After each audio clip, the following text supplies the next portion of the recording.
You had your first bill of the year pass the House this week. Tell us a little about that bill. Yeah, I'm really excited about this bill passing. I've been working on it for a while.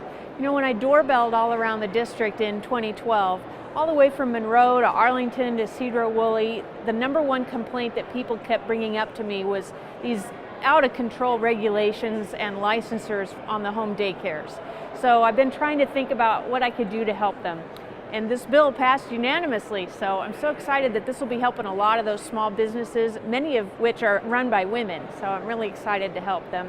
What it will do is it will require that before a licensor can mandate or can require that a change be made to the daycare establishment, if it's an alteration, a physical alteration, it has to meet the local codes. So the local code enforcement officer has to agree in writing that this change is actually necessary. So you can't have some rogue Dell licensor come in and say, you got to move this door 6 inches that way and move that window 6 inches up and then change it 2 years later. This is going to put a stop to that.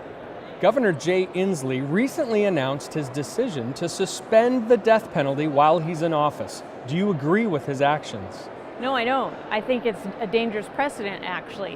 Wherever you stand on this policy is irrelevant right now. The real problem is what he did. When he says he's going to suspend some type of law, I mean, who does he think he is? Did he forget that he's not the king? I missed the coronation ceremony, frankly.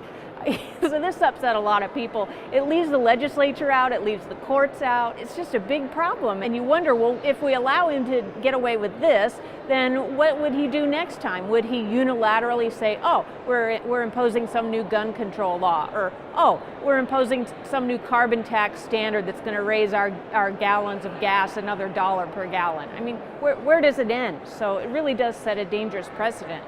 And in fact, I'd like to read from a couple of quotes. So one from the Columbia newspaper said, there is undoubtedly no guaranteed method for perfecting an imperfect system when it comes to the death penalty, but it is the law in Washington and it's Inslee's duty to carry it out.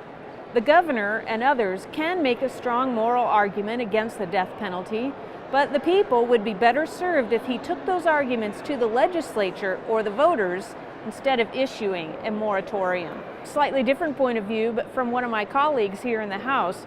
This is actually from the top Republican on the Judiciary Committee.